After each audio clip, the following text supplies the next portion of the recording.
오늘은 제자도라는 제목으로 말씀의 은혜를 나누겠습니다. 오늘 본문은 우리가 지난 시간에 계속 이어지는 말씀으로 이제 부활하신 예수님께서 11 제자들을 부르시고 그들에게 지상 대명령을 지금 내리시는 그 장면이 오늘 본문의 내용인데요. 이제 오늘은 그 내용으로 들어가서 첫 번째로 이제 너희가 가서 모든 민족으로 제자를 삼아라라는 이 제자 삼음의 내용을 중심으로 오늘 본문의 말씀을 우리가 상고하려고 합니다. 오늘 부활하신 주님은 분명하게 제자들에게 이렇게 말씀하고 있어요. 여기 19절도 보면은 그러므로 너희는 가서 모든 민족을 제자로 삼아. 그죠? 그러니까 제자를 삼으라는 것이 예수님이 첫 번째 그들에게 주시는 가장 핵심적인 이 지상 대명령의 내용이 되는 거죠. 그래서 이것을 제가 오늘 본문을 가지고 제자도라는 제목으로 말씀의 제목을 정해봤습니다. 제자도라는 것은 한마디로 우리가 예수님의 제자가 되어서 예수님을 따르는 삶을 살아가는 것, 이게 이제 제자도거든요. 그래서 이제 오늘 말씀도 잘 배우시기를 주의 이름으로 축복합니다. 이 제자도는 아주 중요해요. 예수님의 지상 대명령인 만큼. 그래서 이 제자도와 관련된 기독교 서적이 시중에도 아주 무척 많이 나와 있어요. 그런데 제가 이제 반문해 볼게요. 여러분 혹시 제자도와 관련된 그런 기독교 서적 중에서 아무거나도 좋으니까 여러분들 한 권이라도 읽어보신 분이 계신가요? 제자도와 관련된 그런 주제, 제자도라고 했잖아, 제자. 그러니까 제자, 12제자, 그거 말고요. 제자도와 관련된 그런 책들을 읽어보신 게 있냐라는 거죠. 벌써 그러면 이제, 벌써 썩, 이제 여러분들 제가 기를 한번 죽이고 시작하는 거예요. 나와 너희들 이렇게 격차가 많이 나. 감히 어디, 이 얘기 하려는 게 아니라, 사실은 이게 엄청나게 중요한 주제잖아요. 예수님의 지상 대명령의 핵심이 제자도거든요. 그죠? discipleship, 제자도. 예수님의 제자가 돼서 예수님을 닮아가는 과정. 성숙, 이건데, 이런 책이, 그래서 얼마나 되게 많아요, 이런 책들이. 저도 한 대략 이 말씀을 준비하느라고 3-4권의 책들을 다시 한번 이제 확인하고 점검을 했거든요. 중요한 책들을. 그런데 의외로 우리들은 여기에 대해서 많이 모르고 있다. 이건 그러면 뭐가 좀 문제가 있는 거지. 어디서 문제가 작동했느냐를 우리가 이제 오늘 발견할 거예요. 뭐 때문에 내가 그러면 예수님이 이 중요한 명령을 우리에게 이렇게 말씀하셨는데 나는 어디에서 뭐 때문에 이 부분에 대해서 놓치고 있었는가를 우리가 이제 확인하게 될 거예요. 그래서 이제 오늘 말씀을 통해서도 우리 하나님께서 여러분들에게 베풀어 주시는 그 은혜가 넘쳐나기를 소망합니다. 예, 이 제자도라는 말에 대한 먼저 정의부터 내릴게요. 이게 영어로는 discipleship이에요. 그래서 예수님의 제자가 되는 것인데 그 제자됨에 대한 가르침, 길도자잖아요. 그러니까 예수님의 제자가 되는 그런 어떤 가르침이라고 말할 수 있어요. 요즘 AI가 워낙 잘 나와가지고요. 이 AI에다가 제가 제자도를 딱 쳐봤거든요. 그러니까 얼마나 얘가 답을 완벽하게 해야 되는지 한번 첫 번째 답이 뭐였냐면은 이거였어요. 제자도란 예수님의 제자가 되어 주 예수 안에서 하루하루 성장해가는 과정으로 성령님의 도움을 받으며 그리스도를 닮아가는 삶입니다. 이건 이제 행동 지침들이고 쭉 5가지는. 제일 중요한 게 안 들어갔나요? 제가 안 집어넣나요? 그 부분인데 여튼 간에 그래서 제자도라는 게 뭐냐면 이 AI가 뭐라고 말하냐면은 예수가 예수님의 제자가 되어서 하루하루 예수를 닮아가는 삶, 그 과정, 이게 제자라고 얘기해요. 그리고 그것을 성령님의 도움을 받으면서 우리가 그리스도를 닮아가는 것이다, 이렇게 얘기를 해요, 여러분들. 그래서 이게 이 예수를 닮아가는 우리의 삶 속에서 예수를 닮아가면서 하루하루 성장해가는 과정, 이게 제자도라는 거예요. 여기에 더 뺄 것도 없고 더 할 것도 없어요. AI가 이렇게 똑똑하더라고요, 여러분들. 이건 이제 그래서 내용들도 되게 좋은데 뭐 오늘은 그거 할 것은 아니고요. 이 제자도 관련 책 중에서 제일 좋은 책 중에 하나가 우리 이 되게 뿌듯한데, 우리 한국에 옥하는 목사님이 쓰신, 그죠? 평신도를 깨운다. 이 책이 제자도에 관련해서는 가장 좋은 책 중에 하나입니다. 그래서 오늘 저는 이 제자도와 관련된 이 옥하는 목사님의 평신도를 깨운다라는 책을 많이 인용을 할 거예요, 여러분들에게도. 이 옥하는 목사님이 이 평신도를 깨운다는 책에서 이 첫 번째 얘기하는 게 이 삼허에 대한 얘기를 해요. 한국교회가 가진 세 가지 삼허 현상이 있다는 거예요. 첫 번째 허가 뭐냐면 허수예요, 허수. 그러니까 교회들은요, 이게 주로 이제 목사들 잘못이죠. 교인들도 약간 그런 게 있지만, 그러니까 교인 수를 물어보잖아요. 그럼 어떻게 얘기하는 줄 아세요? 네, 뻥튀기를 해요. 늘려 자기 세를 과시하려고.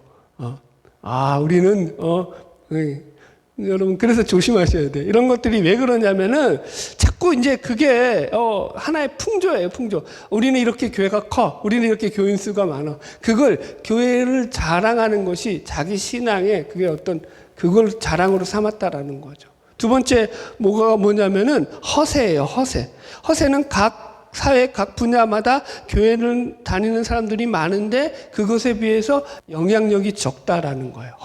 허세를 부린다고 하잖아요. 그래서 그 책에 보면은 그 모 신문 기사에서 한때 1900년대 1900년대 초에서 중기 정도 되는 거예요. 그러니까 한 15년 근영에서 한 50년 사이 그쯤이죠. 그쯤 때 10년 그쯤에 우리 나라의 행정기관에 이제 장차관들, 그러니까 주요 관직에 있는 그런 분들의 기독교인 프로테이지가 67.8%.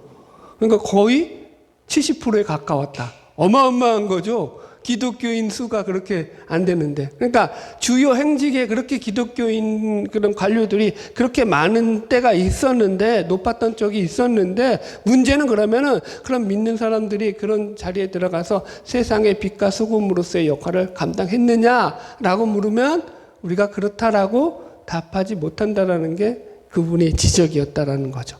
마지막 세 번째가 이제 허상이에요, 허상. 허상 현상은 뭐냐면은 대부분의 성도들이, 우리 평신도라고 표현해요. 거기서는 이 평신도들의 신앙과 삶이 일치되지 않는 삶을 살았다라는 거예요. 그래서 이게 신자인지 불신자인지 나가면 차별이 없다는 거예요. 그 사람의 삶이. 그래서 기독교의 생명은 그 신앙의 인격이 성장하는 거고 성숙하는 것인데, 그래서 삶의 변화가 일어나는 것인데 이런 변화가 전혀 일어나지 않았다라는 거죠. 그래서 이분이 시작한 게 제자 훈련이거든요. 이런 배경 속에서. 그래서 이게 오늘날 사회 이미지 속에서 교회가 어떻게 비춰지냐를 생각하면은 우리가 이게 쉽게 답을 나오잖아요. 그죠? 오늘날 우리 한국 사회에서 교회는 어떤 이미지로 비춰지고 있나요? 교인들은 어떤 이미지인가요? 믿지 않는 사람들이 신자들을 보면서 야, 너나 나나 별거 없더라 이러지. 여러분들 야, 니들 참 대단하다 이러지 않잖아요. 아니 이제는 그 관계를 넘어서 가지고 이제 사회가 교회를 걱정하는 그런 시대까지 왔으니까 참 안타까운 거죠. 어떻게 보면은 우리 안에 자성해야 될, 그죠? 그리고 우리가 고쳐야 될 숙제들이 많다라는 거예요, 여러분들. 그래서 제가 비록 시작부터 좀 불편한 얘기를 가지고 시작을 했는데, 사실은 왜 이런 현상들이 일어나느냐? 옥 목사님은 이게 우리가 한마디로 예수의 제자가 되지 못했기 때문에 이 예수를 따르지 못함으로 생겨나는 현상이다. 그래서 우리가 오늘 말씀인 이 예수님께서 모든 민족으로 가서 제자를 삼아라 라고 하신 이 말씀을 우리가 잘 상고해야 한다라는 그런 내용이 되는 거죠. 그래서 오늘 말씀 우리가 나눌 주제가 이 제자라는 거예요. 제자. 그래서 지상 대명령의 핵심도 바로 이 제자예요. 제자를 삼으라고 하신 이 말씀이거든요. 그럼 여기서 우리가 반드시 물어야 될 질문이 있죠. 그럼 과연 도대체 제자란 누구냐라는 거예요. 제자가 무엇이냐? 제자가 누구냐? 오늘 그 얘기할 거였죠. 그래서 5가지 얘기할 건데요. 여러분 이게 정확하게 정리되지 않으면은요, 여러분들이 막연하게 알고 있는 그 제자의 관념이 잘못된 그런 관념이 되고 생각이 됐을 때 얼마든지 우리 신앙은 잘못된 신앙관을 가지고 신앙생활을 할 수 있는 거예요. 예를 들어서 이런 거예요. 옥 목사님이 제자훈련 프로그램을 통해 가지고 이제 그분이 많은 교회들과 소통하는 방법으로 칼 세미나를 열었어요. 제자훈련 세미나를 열었어요. 그래서 제자훈련 그런 훈련원이 있죠. 국제 제자 학교 훈련원이 있어요. 그분이 그러니까 많은 목사님들에게 이 제자 훈련을 알리고자 하는 목적이었죠, 사실은. 이런 문제들을 극복하고자 하는. 그런데 어떤 기현상이 일어났냐면은 제자 훈련하는 교회마다 어떤 일이 일어났냐면 교회들이 다 성장을 한 거예요. 교인 수가 폭발적으로 늘어난 거예요. 근데 그때가 한참 교회들이 침체기를 걷고 있던 시절이었어요. 다른 교회들. 이게 1990년대 초까지 교회가, 한국 교회는 폭발적으로 부흥하다가 그때부터 약간 이제, 서서하게 이제 잠깐 이제 뭐죠? 침체기까지는 아니고, 뭐라 그래요? 그거. 머물러 있는 거. 중간기. 그래서 계속 그 상태를 유지하는 시간이었거든요. 그런데 그 시기절에 갑자기 치고 올라온 교회 성장을 이루는 교회 중에 하나가 바로 제자훈련이라는 프로그램을, 이오커넌 목사님의 교회 프로그램이었죠. 그러니까 너나 없이 그때 이 제자훈련으로 또 달려들기 시작했어요. 그래서 제자훈련은 사실은 교회 성장이 갖고 온 이 허구성, 허상에 대한 부분들을 반성하고 고치기 위해서 만들어진 그런 프로그램이었는데 이게 어떻게 됐어요? 다시 교회를 성장시키는 그런 프로그램으로 오인되어서 사람들이 너나 없이 이 제자훈련에 빠져들었다고요, 여러분. 그러니까 인식부터가 잘못됐다라고요. 그러니까 어떤 일이 발생하겠어요, 여러분들? 제자훈련하는 교회는 이게 이제 세련된 교회고 이제 교회적인 어떤 그런 새로운 시스템과 패턴에 따라가는 그런 좋은 교회가 되는 거고, 제자들을 만든다고 혈안이 됐죠. 그러나 사실은 제자들을 만드는 게 아니라 좀 그랬어요, 여튼. 시작부터 오늘 왜 이러지? 여튼, 그래서 그 제자 훈련 자체가 잘못된 것이 아니라 우리가 이 제자라는 단어에 대해서 가지고 있는 개념을 바로잡지 못하면 얼마든지 잘못될 수 있다라는 거예요. 그래서 첫 번째, 이 제자란 누구이냐? 제자란 자신의 능력과 실력이 아닌 그분의 권세로 부름받은 자들이다. 이게 우리가 지난주에 다뤘던 내용이잖아요. 이게 마태복음 28장 18절 말씀을 다시 볼게요. 우리 16절부터 18절 말씀 다시 봅시다. 시작. 11제자가 갈릴리에 가서 예수께서 지시하신 산에 이르러 예수를 배웠고 경배하나 아직도 의심하는 사람들이 있더라. 예수께 나와 말씀하여 이르시되 하늘과 땅의 모든 권세를 내게 주셨으니. 제가 이거 지난주에 그래서 지상 대명령의 전제들이라는 제목으로 말씀을 전했어요.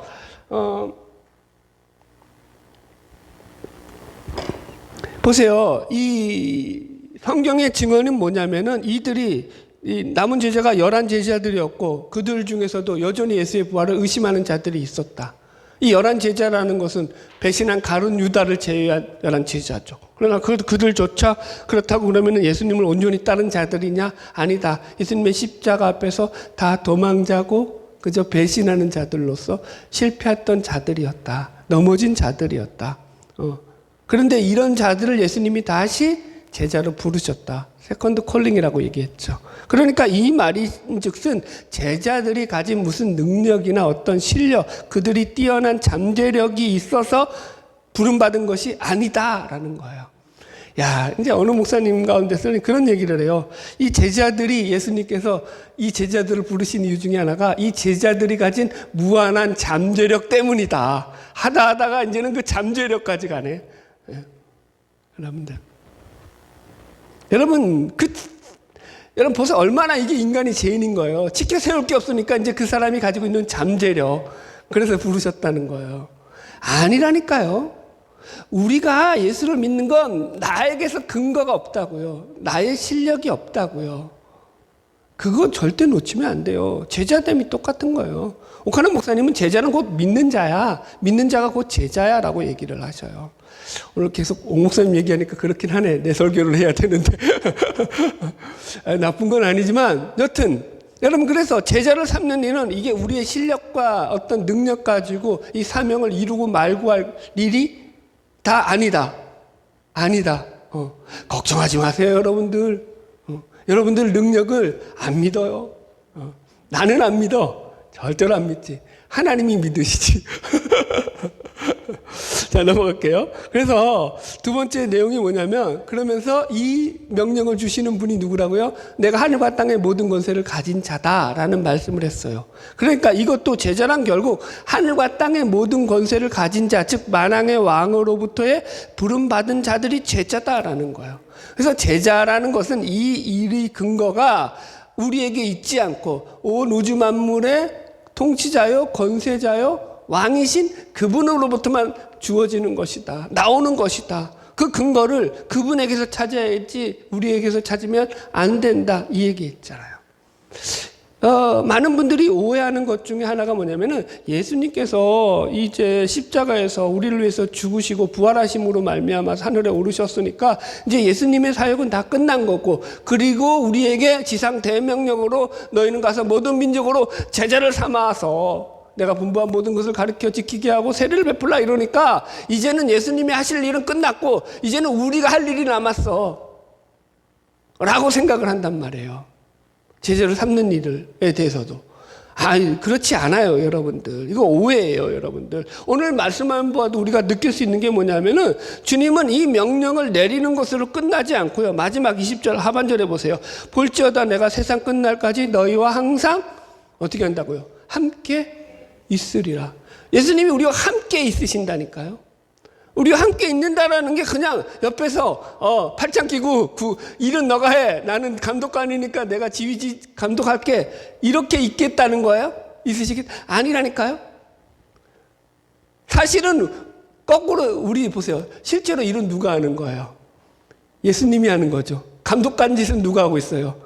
우리들이 하고 있죠. 팔짱 끼고 예수님 일 잘하나 못하나 하는 걸 우리들이 하고 있죠. 실제적인 삶을 보세요. 우리들의 삶 속에서. 여러분, 제자 삼는 일은요, 예수님이 하시는 일이에요. 그러니까 이것은 너희들 혼자서 이 모든 일을 감당하도록 내가 너희들에게 책임지우지 않겠다라는 차원에서 이런 말씀이 선포되어지는 거예요. 내가 너희들과 함께 있어서 너희들과 함께 이 일을 이루어 가겠다. 그래서 예수 그리스도의 복음이 땅 끝까지 전해지고 제자를 삼아지는 이 일들은 오직 그분의 능력과 권세로만 되어지는 일이다. 이게 첫 번째 기억하셔야 될 일이에요. 이거 놓치면 안 돼요. 이게 근거야. 항상 근거에서 틀려서 다 틀리는 거야. 뿌리는 놓치면 돼요, 안 돼요? 예, 뿌리는 놓치면 안 돼. 근거에서 놓치면 안 돼요. 그래서 이게 첫 번째 제자의 정의고요. 두 번째는 뭐냐면 제자란 그래서 모든 민족 가운데서 부름받은 자들이다라는 거예요. 여기 19절 볼게요. 같이 볼까요? 그러므로 너희는 가서 모든 민족을 제자로 삼아 아버지와 아들과 성령의 이름으로 세례를 베풀고 이렇게 나와요. 그죠? 그러니까 이 말씀대로만 보자면 이 제자를 삼는 이 일은 모든 인류에게 허락된 복음의 복된 구원의 소식이다라는 거예요. 일부 어떤 특정 민족, 일부 특정 어떤 집단에게만 선포되어지는 그런 차별된 말씀이 아니라는 거예요. 그가 인간으로 태어났다면 모든 인류에게 차별 없이 동등한 신분으로 하나님 앞에서 우리가 부름받고 구원 얻을 자격과, 그죠? 그것이 주어진 거라는 거예요. 그래서 제가 지난주에 이런 설교를 드렸던 얘기가 기억이 나요. 만약 인간적인 어떤 능력이나 조건의 기준으로 이 제자 삼는 문제를 우리가 예를 들어서 이걸 저울질해 본다면은 이건 여러분들 이게 신자나 불신자나 거의 차이가 있다 없다? 없다. 백지장 하나 차이다. 여러분들. 성경이 누누이 강조하는 게 뭐냐면은 세상을 구원하시고자 하는 하나님의 구원은 차별이 있다 없다? 없으시다. 예수를 믿는데 보세요. 요한복음 우리가 너무 잘 외우잖아요. 3장 16절. 하나님이 세상을 이처럼 사랑하사 독생자를 주셨으니 이는 누구든지 anybody who everybody who 그죠? 믿는 자마다 누구든지 믿는 자는 차별 없이 구원받게 해주신다는 거예요. 영생을 주신다라는 거예요. 여기에 누가 더 똑똑한 자, 더 유능한 자, 더 건강한 자, 더 헌신하고 충성된 자를 골라서 내가 구원해 주겠다라고 말씀하고 있지 않아요. 우리의 구원은 그렇게 이루어지지 않습니다. 이제 제자 훈련 얘기를 좀 할게요. 예를 들어서 제자 훈련을 행하는 교회들 중에서 가장 크게 발생하는 부작용 중에 하나가 뭐냐면은 이것을 무슨 고급 지도자 양성 과정으로 이해를 하는 거예요. 제자 훈련을 통해서. 그래서 교회에서 두 부류로 나누죠. 제자 훈련을 받는 쪽과 받지 않는 쪽. 그래서 그게 심각한 오해를 불러일으켜요. 그래서 심지어 제자 훈련을 받는 사람들조차도 사람들이 자신들이 특별히 선택되어서 훈련을 받는 것으로 착각을 해요. 그래서 이제 겉으로는 표를 안 내지만 속으로는 영적 우월감을 가지고 있죠. 얼마나 무식한 건데 이게. 그런데 그런 게 제 눈에 보일까요, 안 보일까요? 여태까지 저도 계속 제자 훈련을 해왔거든요. 그러니까 제자 훈련이라는 게 무슨 특별히 제자 훈련이 아니라 소그룹이에요. 소그룹으로 모여서 말씀을 나누는 거예요. 제가 그 리더 역할을 계속 해왔어요, 여태까지. 저는 할 수 있으면 기회만 되면 어쨌든 소그룹으로 여러분들에게 말씀을 나누려고 길을 쓰는 목사 중에 하나예요. 어쨌든 여러분들은 여기 안 들어오려고 길을 쓰는 사람들 중에 하나고. 그죠? 왜? 내가 예수에 미쳤다가는 내 인생 내 마음대로 못 살 것 같거든. 너무 거칠게 얘기해서 미안해요. 그런데 속이 그렇잖아요, 속이. 여러분, 그거 안 뜯어 고치잖아요? 제자 안 돼요, 예수님의 제자. 너무 거칠게 해서 죄송해요.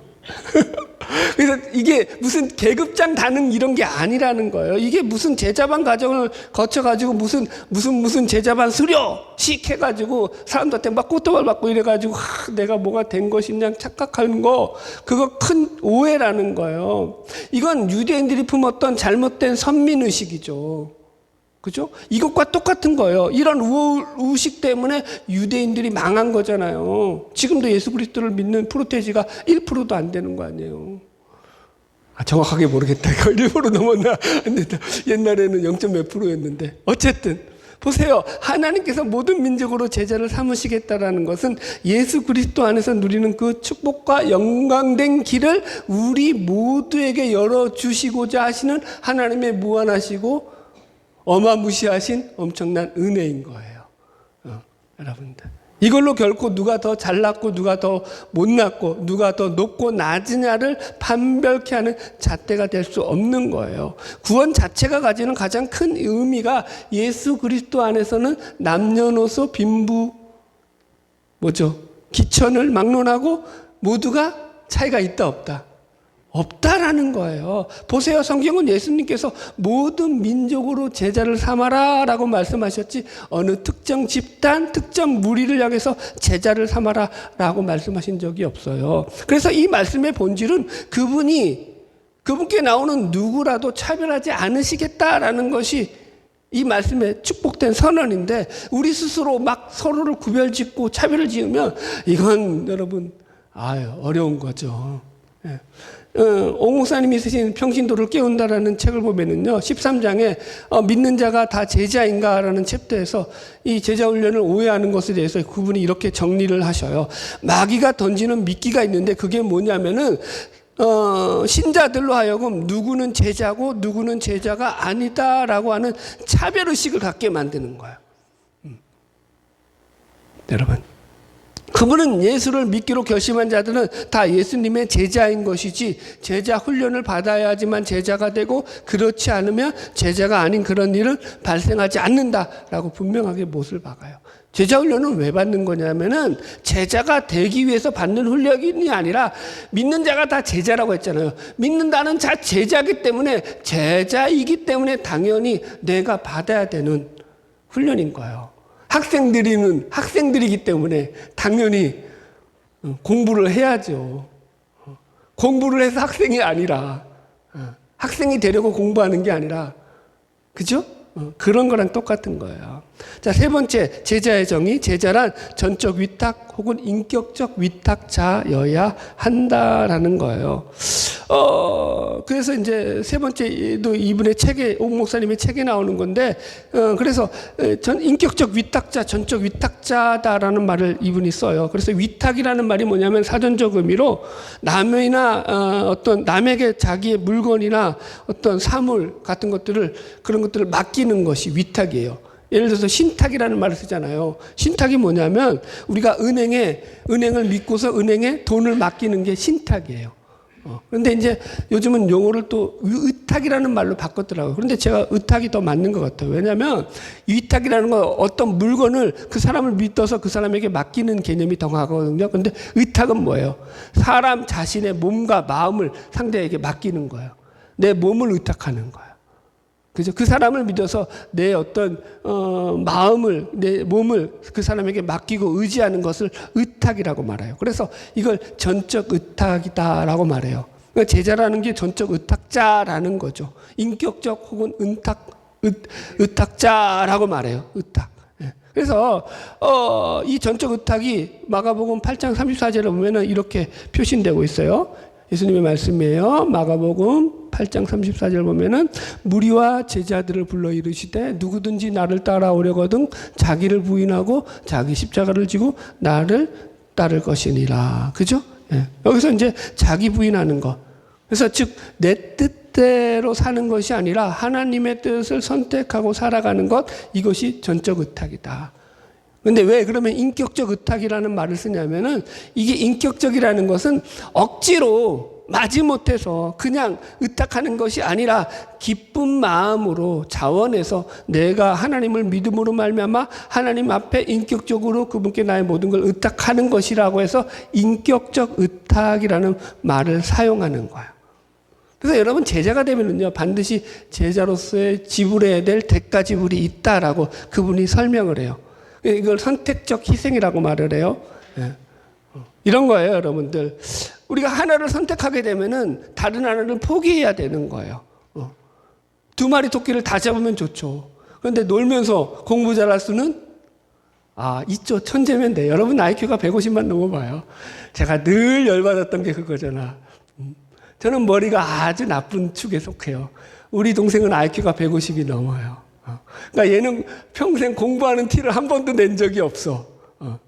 그런데 늘, 그죠? 공부는 너무 잘해요.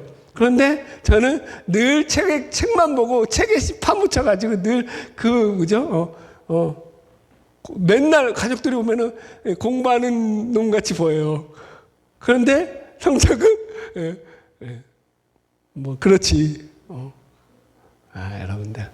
착각하지 마세요. 평균보다 높아요. 자, 보세요.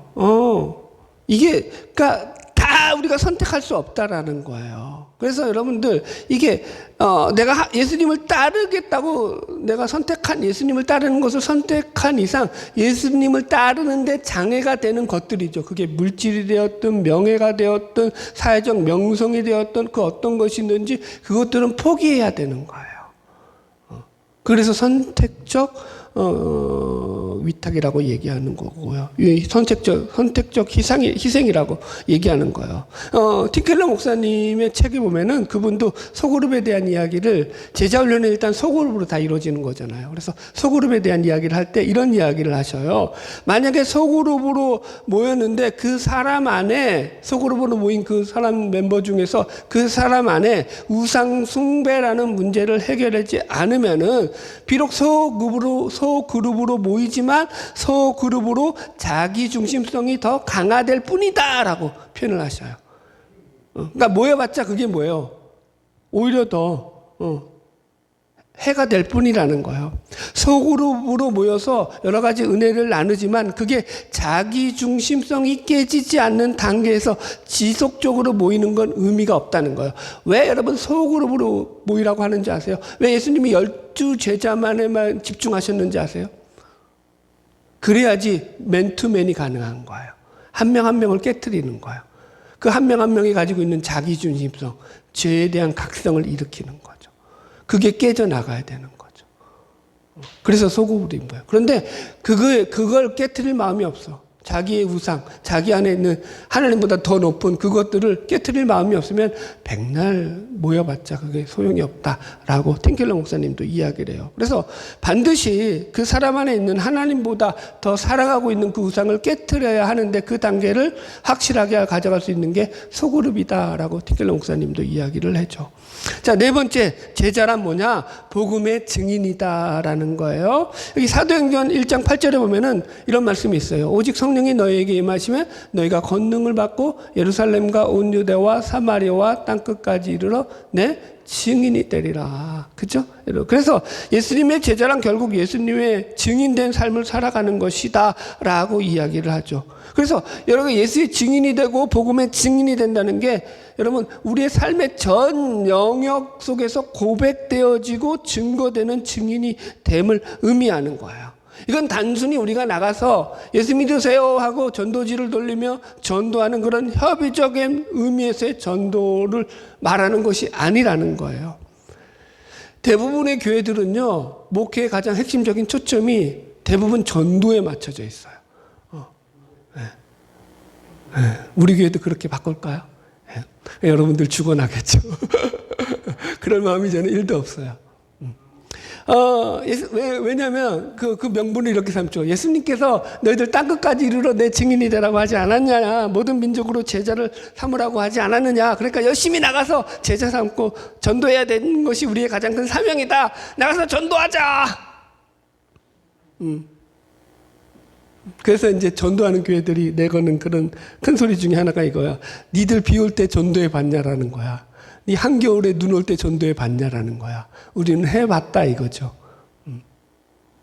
여러분 틀린 말은 아닌데 여기서 우리가 조심해야 될 부분이 있어요. 저는 참 그래서 이게 반골 기질이 너무 세서 사실은 문제가 좀 있긴 한데 보세요. 예수의 증인된다라는 것은 우리가 단순히 이게 사람들을 교회로 전도해서 불러오는 것에 목적이 있지 않다라는 거예요. 우리가 전도를 하여서 교회로 데려오는 것을요, 교리적인 용어로 뭐라고 부르냐면 외적 부르심 혹은 효력이 없는 부르심이다라고 얘기해요. 효력이 없다라고 표현을 한다고요. 여러분들. 그럼 이렇게 반문할 수 있어요, 여러분들이. 전도하지 말까요? 그러면 여러분들, 전도하지 말자 이 얘기가 아니라 이게 우리가 이 전도를 효력 있는 부르심, 내적 부르심이라고 해요. 거기까지 연결되도록 이어가야 된다라는 거예요. 그리고 이런 일들은 우리가 예수의 제자가 되지 않으면 소용이 없다라는 거예요. 내가 예수의 제자가 되지 않으면서 백날 천날 자기 욕심대로 그렇게 살 요량이라면 그런 상태에서는 누구를 데려온들 여러분들 그게 소용이 없다라고 말씀드리는 거예요. 우리가 아직 제자가 되지 않고 우리가 아직 복음의 증인이 되지 않았는데 누구를 데려와서 제자로 삼을 수 있겠어요, 여러분들? 한번 생각을 해보세요, 여러분들. 되겠어요, 여러분들? 근데 데려오는 거는 우리들의 책임이고, 그래서 그 사람 교회 데려오기만 하면 우리 책임은 끝난 거야. 그 뒤로는 누구 책임인 거야? 교회 책임인 거야. 교회에서 알아서 이제 그 사람을 성도 만들고 새롭게 만들면 교회에서 알아서 할 일이야. 아니에요. 그 책임 회피고요, 여러분들. 그렇지 않아요. 복음이라는 건 그렇게 들어가지 않아요. 여러분, 제가 여러분들에게 하는 건 그거예요. 제가 한 명의 목사지만 저는 한 명의 예수를 믿는 성도로서 예수를 믿는 삶을 여러분들에게 보여주고 선포하는 거예요. 이해하시겠어요? 저는 말씀이잖아요. 말씀을 맡은 자로서 제 삶을 여러분들에게 보여주는 거예요. 예수 믿는 건 이렇게 믿는 거야 라고. 그래서 말씀을 가지고 몸부림치죠. 그게 제가 예수님의 제자로서 제자의 삶으로서 내가 내 삶 속에서 포기하고 여러분들에게 이런 삶을 보여줌으로써 예수 믿는 것을 증거하는 거라니까요. 이걸 얘기하는 거예요. 여러분들 누가 내일 다음 주 우리 새생명 축제인데 큰일 났네 이거. 여러분 그런데 걱정하지 않아요. 본질은 뭐예요? 교회 데려오는 게 목적이 아니라 이제 데려왔으면 그때부터 시작인 거예요. 아유. 여러분 이제 학교 입학했어. 그럼 끝난 거예요? 예, 학교 보냈어. 우리 엄마들 그러잖아. 학교 보내고 아유 이제 자유다. 이제 아니죠. 이제 학교 보냈으면 그때부터 이제 고생문이 열리는 거죠. 인원 공부하는 것부터 하나부터 열까지 다 관리해야 되고, 그죠? 나쁜 친구들 사귀지 않나 또 돌봐야 되는 거고. 교회가 가진 역할들이 그런 거죠, 여러분들. 예, 그래서 세 번째는 존 스토트 목사님이 쓴 제자도에 대한 이야기도 좀 얘기할게요. 그분이 제자도에 대해서 이런 글을 썼어요. 그 책에 보면은 그리스도를 닮아가는 것과 복음 전도는 매우 밀접한 연관이 있습니다. 가장 효과적인 선포는 그리스도를 닮은 그 사람 자체입니다. 복음을 전하는 우리의 노력이 종종 실패로 점철된 이유가 무엇입니까? 한 가지 중요한 이유는 우리의 모습이 우리가 선포하는 그리스도와 같아 보이지 않기 때문입니다. 가장 효과적인 선포는 자신이 말한 말을 그대로 구현해내는 사람들의 선포입니다. 그들은 곧 그들이 전하는 메시지인 것이죠. 그리스도인들은 그들이 말하는 것과 같은 모습이 되어야 합니다. 소통하는 것은 무엇보다 사람이지 말이나 개념이 아닙니다. 기본적으로 소통은 진실한 인격으로만 가능한 것입니다. 여러분들, 부담을 팍팍 주고 있어요. 데이비드 왓슨이 쓴 제자도, 이것도 되게 유명한 책인데요. 이분이 썼는지 제가, 이 내용이 그분에게 나오는지 지금 가물가물한데, 그분이 하여튼간 어떤 제자도 책인데, 거기에 보면 이런 내용이 있어요. 어느 인도의 대학 교수가 이런 말을 해요. 만일 그리스도인들이 정말로 예수 그리스도처럼 산다면, 인도는 내일이면 너희들의 휘하에 들어가 있을 것이다. 이런 또 멋진 말을 해요. 여러분, 사도행전을 전도행전이라고 하잖아요. 그죠? 그런데 사도행전을 여러분 읽어보시면 아시겠지만 사도행전에 전도하라는 명령이 나오나요? 안 나와요? 사도행전에 전도하라고 그래요? 안 그래요? 증인되라 이거 말고 전도하라고 그렇게 한 번도 사람들을 불러놓고, 사도들이 사람들을 불러 모아놓고 너희들 나가서 이제 우리가 3,000명이 됐으니까 더 전도해서 10,000명이 돼야 돼. 여러분 보세요. 복음서도 마찬가지고요, 서신서도 마찬가지고요, 신약성경 어디에도 이게 사람의 숫자에 관심을 가지고 있는 구절은 안 나와요. 그죠? 사람의 숫자에는 관심이 없어요. 여러분들 오히려 반대죠. 좁은 문으로 들어가라. 그 문은 길이 좁고 협착하여 그것을 찾는 이들이 아주 심이 많다. 반대로 심이 적다. 여러분들. 그러니까 보세요. 사도행전에 전도하라는 말이 한마디도 안 나오는데 그럼 사람들이 왜 이렇게 열심히 복음을 전했죠? 이걸 성령의 내적 충동에 의한 자발적 전도라고 얘기를 해요. 정확한 명칭으로 말하면. 성령이 그 가운데 임하고 나니까 기뻐서 자발적으로 전하는 거예요. 여러분들, 우리도 똑같잖아요. 사랑하는 사람이 생겼어요. 그러면 뭘 하죠? 선물 공세를 펼치죠. 그 사람이 뭘 좋아하는지 그걸 알아가지고 여러분들 자꾸, 그죠? 그 사람이 좋아하는 것을 해주려고 하죠. 사랑 안 해보셨구나. 그죠? 여러분? 그래서 이게 그 개념인 거예요. 그 개념, 여러분들. 우리가 전도에 대해서 정말 배워야 될 것은 복음에 증인된다라는 거예요. 그죠? 내가 무슨 전도 폭발, 어떤 기술을 배워서 얼마나 말을 잘해가지고 얼마나 사람들을 홀려서 교회 데려오고 말고 할 이런 문제가 아닌 거예요, 여러분들. 그 안에 예수 그리스도의 은혜가 넘쳐나야 되는 거죠. 그 은혜 가운데서 내가 자발적으로 기뻐서 예수를 전하는 거예요, 여러분들. 사도 바울이 그런 얘기를 해요. 고린도전서 15장 10절이거든요. 고린도전서 15장 10절 없나요? 안 들어갔나요? 네. 제가 빼먹었나 봐요. 읽어드릴게요. 그러나 나의 나된 것은 하나님의 은혜로 된 것이니 내게 주신 그 은혜가 헛되지 아니하여 내가 모든 사도보다 더 많이 수고하였으나 내가 아니요 오직 나와 함께 하신 하나님의 은혜로다. 이거 뒷부분에 추가해서 없나 보다. 제가 보내고 나서 뒷부분에 추가한 설교거든요. 사도 바울이 뭐라 그러냐면은 내가 아주 진짜 어떤 사도보다도 힘에 지나도록 수고를 많이 했는데 내가 그렇게 많이 수고했지만 그것은 다 내가 한 것이 아니고 오직 나와 함께 하신 하나님의 은혜로다 이렇게 얘기를 해요. 내가 하나님의 은혜 때문에 내가 이 일들을 할 수가 있었어. 더 큰 은혜가 내게 있었기 때문에 내가 이 수고를 감당할 수 있었던. 복음의 증인은 그렇게 되는 거예요. 내 안에 은혜가 넘쳐나는 거죠. 여러분들이 먼저 할 일은 나가서 복음 전하는 게 아니에요. 하나님의 은혜를 받아들이는 거죠. 그 은혜로 행복해지는 거죠. 그 은혜 가운데서 자유함을 누리는 거죠. 그리고 나면 전해지는 거예요. 여러분들. 그렇다고요. 마지막. 제자란 섬김의 종이다. 마가복음 10장 45절 인자가 온 것은 섬김을 받으려 함이 아니라 도리어 섬기려 하고 자기 목숨을 많은 사람의 대속물로 주려 함이라. 그러니까 예수님이 이 땅에 오신 목적도 섬김을 받으려 하는 게 아니라 섬기려 하고 다른 사람을 위하여서 자기 목숨까지 내어주려고 이 땅에 왔다라는 거예요. 예수를 닮아간다라는 것은 본질적으로 그 인격을 닮아가는 거예요. 그분의 삶을 닮아가는 거예요.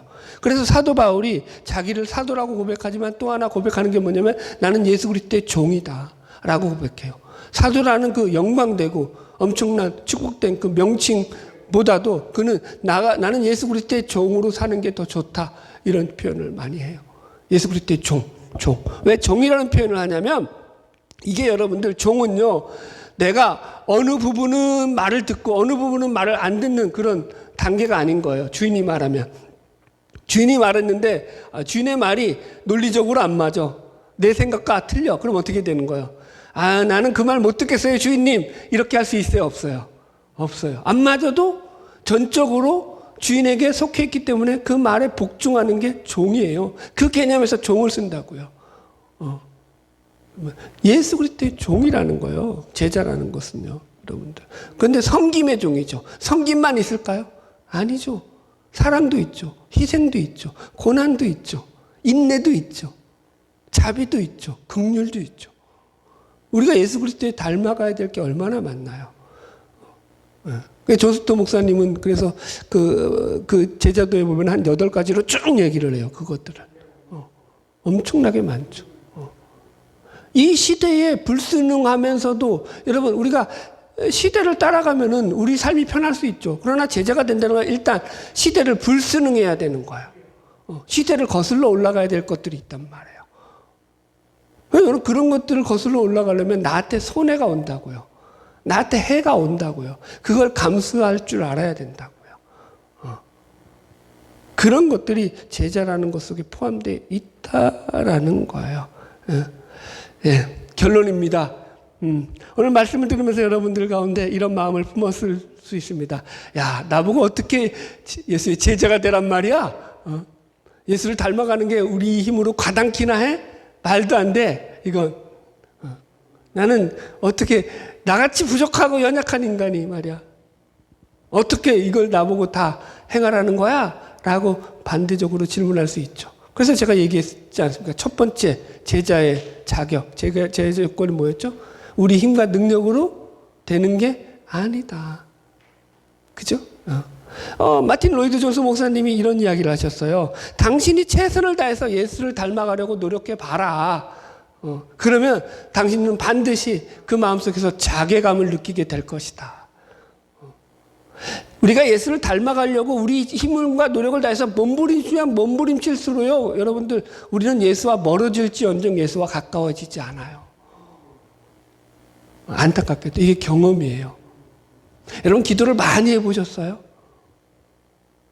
하루에 기도를 5시간, 6시간, 막 8시간 해보셨어요? 그런 기도 강조하는 교회들이 있죠. 그러니까 어떤 일이 발생할까요? 그럼 이런 일이 발생해요. 이제 기도 많이 하게 되면은 기도 안 하는 사람들을 보고 그러죠. 기도도 안 하는 저런 허접들. 하나님의 은혜는커녕. 이게 인간의 죄성이라는 거예요. 이게 인간의 자기중심성이라고요. 여러분들. 여러분이 오늘 말씀 오해하지 말아야 될 것은 이게 우리의 실력이나 우리의 자격, 우리의 어떤 노력이나 능력으로 제자가 되라 이 말씀이 아니라는 것을 분명히 먼저 인식하셔야 돼요.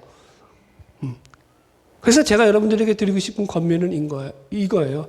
우리 교회에 오셔서 은혜만 받으시라고요. 은혜를 좀 받으시라고요. 하나님이 주시는 은혜를 좀 누리시라고요. 하나님이 여러분들에게 주시는 허락하신 그 은혜를 누리시라고요. 뭘 하려고 하지 마세요. 또 다음 주 또 안 되겠다. 좀 뭘 좀 하세요. 좀 다음 주는 그냥 해. 억지로라도 해. 강제로라도 좀 데려와. 자리 좀 채워. 이거 큰일 났어 이거. 나 지금 설교 잘못해가지고 아주 큰일 났네. 다음 주는 어쨌든 해. 그 다음 주부터 하지 마라. 다음 주까지는 해. 알았죠? 여러분 이게 목사가 가지는 약점이라니까요. 어쨌든 뭘 이루어내고 뭘 성취해야 된다는 관점에서 자꾸 이런 부담감이 이런 무리수를 두게 된다는 거죠. 성경은 우리한테 그걸 요구하고 있지 않아요. 전 강단에 올라와서 기도할 때마다 그거예요. 하나님 내 같은 놈이 무슨 자격이 있어서 하나님의 말씀을 전합니까? 아이고 제자란 누구인가를 설교해야 되는데 꼴값도 나를 보면은요 제자는커녕 어디 저기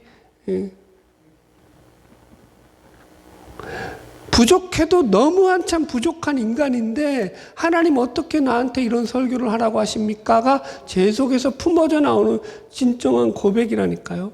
내 입으로 안 된다니까요. 그분이 그러시죠. 그냥 해 임마. 네가 하는 거 아니야. 복음이라는 게 그런 거라니까요.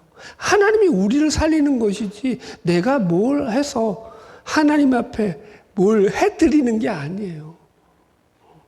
걱정하지 마시라니까요, 여러분들.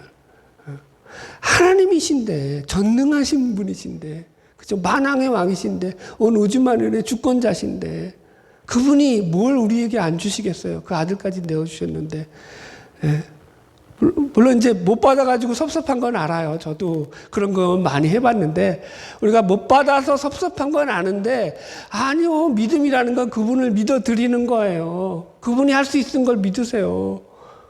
여러분들 내 현실에 지금 그게 안 이루어졌다고 해서 좌절해 있지 마시라고요. 낙심해 있지 마시라고요. 하나님이요. 좋으신 하나님이시라니까요. 참 좋으신 하나님이시라니까요. 그래서 나의 삶을 통해서 모든 일을 넉넉히 이루시는 그분이심을 우리가 확인해야 되는 거예요. 그걸 날마다 확인해야 되는 거예요. 내가 오늘 오후 예배가 사망의 음침한 골짜기거든요. 제목이. 사망의 음침한 골짜기, 다윗이 고백하는 거잖아요. 내가 사망의 음침한 골짜기로 다닐지라도 해를 두려워하지 않을 것은 주께서 나와 함께 하심이라. 주의 지팡이와 막대기가 나를 안위하시나이다. 그분이 지키신다라는 거예요. 수천 년 전에 다윗도 그걸 경험한 거예요. 오늘 여태까지 믿는 수많은 신자들은 그걸 경험하는 거예요. 그래서 하나님을 믿고 있는 거예요. 그들이 예수를 믿어서 다 잘되고 무슨 번성하고 누가 하늘에서 돈벼락이 떨어지고 뭐 큰 대성한 성공을 이뤘기 때문에 그분을 믿는 게 아니라니까요. 내가 사망의 음침한 골짜기 가운데 있을지라도 그분이 나를 붙잡으셔서 내가 요동치 않는 것을 경험하는 거죠. 넘어지지 않는 것을 경험하는 거죠. 살아나는 거죠. 여러분들 그 경험이 있으셔야 되는 거예요. 좌절하지 마시고요. 낙심하지 마시고요. 넘어진다고 두려워하지 마세요. 까짓건 지하 10층 안 무서워요. 내려가 보니까 별거 아니더라고. 그냥 담담하게 내려갔다가 올라오세요. 또 올려주셔요. 제가 얘기했잖아요. 터널이 끝이 보여요, 안 보여요? 안 보여요. 그거 터널 끝이 보일 거야. 저기 빛이 희망한 게 그거 거짓이에요. 안 보여요. 현실은 안 그래요. 죄송해요. 좋은 소리 못해서. 근데 실제예요. 안 보여요. 그런데 낙심하지 마세요. 그 시커먼 속에서도 우리의 등불이 되어 주신다고 해요. 그분이 우리를 붙잡고 계시다고요. 그분이 나를 살리신다고요. 그래서 내가 걸어 나가는 거라고요. 바라기는 저와 여러분 주님 오시는 그날까지 매일매일 조금씩 예수를 믿는 믿음 가운데서 예수의 제자로 자라남으로 말미암아 그분의 증인된 복된 삶이 되기를 주의 이름으로 축복합니다. 찬양하겠습니다.